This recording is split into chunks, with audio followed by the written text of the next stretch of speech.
Post Malone's return to State Farm Stadium was nothing short of an explosion. A high-octane, emotionally tangled, genre-hopping journey that proved exactly why he's one of the most unpredictable, yet beloved, figures in modern music. From the moment the first beat dropped to the last fireworks that lit up the Arizona sky, Posty didn't just deliver a concert, he delivered a fully immersive spectacle. State Farm Stadium, known for hosting larger-than-life events, was transformed into Post Malone's playground for one electric night. A crowd that neared capacity roared the second the house lights dimmed, and the giant LED screens flashed to life. And just like that, he emerged, cigarette in hand, guitar slung low, a casual half-smile on his face. He's never been one for glitz or choreography, but what he lacks in theatricality, he makes up for in raw emotion and an uncanny ability to make 50,000 people feel like they're in the front row. The setlist was a masterclass in versatility. He kicked things off with wow, the bass rattling through the floor, his vocals effortlessly slicing through the cheers. That segged into Zack and Codeine, and Better Now, with the entire stadium screaming every lyric back at him. His swagger was magnetic, his charisma effortless. He doesn't need to dance. He doesn't need a troupe of backup performers. All he needs is a mic, a guitar, and that unmistakable voice. Post brought the heat, literally and figuratively. Pyrotechnics shot into the sky, synchronized with booming bass drops and sonic crescendos. Flames shot up during goodbyes and take what you want, painting his silhouette in a hellish glow. It felt like a fever dream, the fire mirroring the intensity in his voice as he stomped across the stage, sweat-drenched and unapologetically unfiltered. But Posty also knows how to reel it in. He dimmed the lights for an acoustic interlude, sitting on a stool with his guitar, and delivered stripped-down renditions of Stay and Feeling Whitney. In these moments, he reminded everyone that beneath the tattoos and party boy persona is a man with a story, a vulnerability that resonates deeply with fans. His voice cracked, his hands trembled ever so slightly on the strings, and the entire stadium leaned in.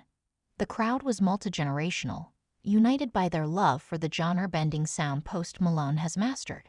Teens decked out in tour merch screamed beside parents who knew every word to Circles. College kids and 30-somethings relived the early 2010s with hits like Rockstar and Congratulations, while the newer singles from Austin showcased a matured, yet still wild-at-heart, artist. There was no shortage of surprises. At one point, Post pulled out a red Solo cup and toasted the crowd, grinning ear to ear. "I love y'all so ******ing much," he shouted, the sentiment echoed by the crowd in thunderous applause. And then came a moment that no one expected. A special appearance by rapper Sway Lee for a surprise performance of Sunflower. The pair hugged, laughed, and delivered a moment that brought the house down. Post also took time to connect on a personal level, pausing between songs to thank the fans for their support during his personal struggles. "I've been through some ***, and I know a lot of y'all have too," he said. "But we're still here. That's something worth celebrating." The message hit home, striking a chord with fans who have followed his ups and downs, from early SoundCloud fame to becoming one of the highest-charting artists of the last decade. The production value was second to none.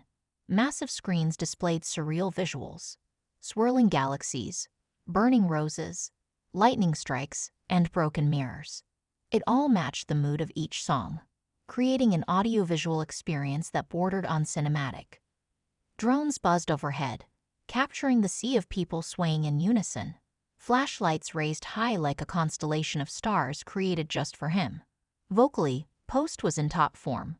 His range, often underappreciated, shined throughout the set. From the gravelly soul of I Fall Apart to the falsetto flourishes in Overdrive, he proved he's more than just a studio product. His live voice has texture, pain, and power.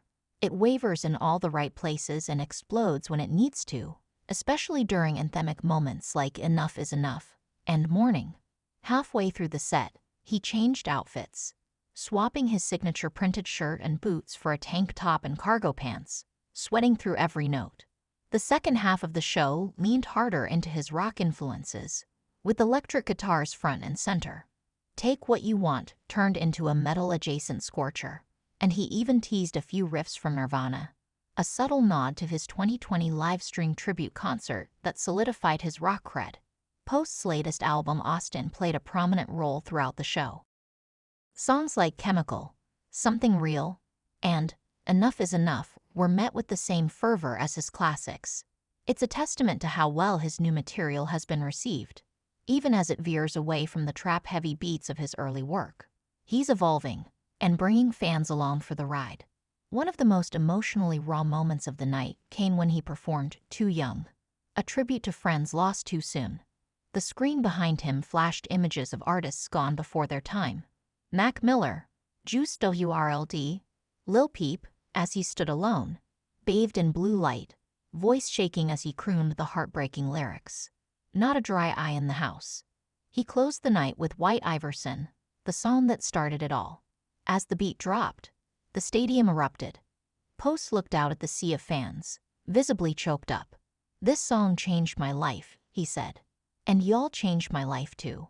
Confetti rained down, flames shot into the sky one final time, and Post Malone took a slow, heartfelt bow before walking off stage.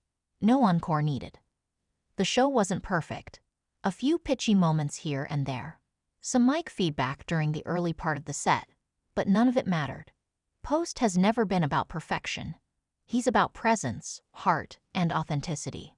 He makes you feel something, whether it's the joy of screaming a chorus with strangers or the ache of remembering a love that slipped away. At State Farm Stadium, Post Malone reminded everyone why he's managed to stay on top in a constantly shifting industry. He's the rare artist who can thrive in contradiction. Rapper and crooner, wild child and thoughtful poet, headliner and outsider. And somehow, it all works. As fans streamed out of the stadium, some crying, some drunk on adrenaline, others still FaceTiming friends who couldn't make it, one thing was clear. Post Malone didn't just bring the fire. He is the fire, and it's one that shows no sign of burning out anytime soon. For a night in Glendale, he turned a sports arena into an emotional inferno, proving once again that he's not just a hitmaker or a viral sensation. He's a generational voice, cracked, messy, and real. And that's exactly why fans will keep showing up, again and again, wherever the tour takes him next. Even as the lights came up and the final echoes of White Iverson faded into the night, there was a lingering energy in the air, the kind that doesn't leave you the moment a show ends. Fans didn't rush to the exits. They lingered, taking selfies with the stage behind them, hugging friends, replaying favorite moments out loud. It was as if no one wanted the night to end, and maybe that's because Post Malone didn't just perform. He connected. On a massive stage, in front of tens of thousands, he still managed to make it feel personal. What's perhaps most remarkable is how naturally Post Malone balances chaos and calm. One moment, he's dancing barefoot across a stage engulfed in flames. The next, he's sitting on its edge with his feet dangling into the pit, crooning a heartbreak anthem to a hushed crowd. That duality, that human push and pull between vulnerability and bravado, is central to his appeal. He embodies the highs and lows of a generation raised on the internet, anxiety, and endless possibility. The crew behind the scenes deserves praise as well. The transitions between songs were seamless, the visuals emotionally intelligent, and the sound design sharp and full-bodied. The flames were more than spectacle. They had rhythm, appearing like exclamation points on musical crescendos. At one point during Chemical, the entire stage transformed into a glowing orange wash of light, mimicking a blazing desert sunset. It wasn't just beautiful, it was immersive. And that immersion extended beyond visuals.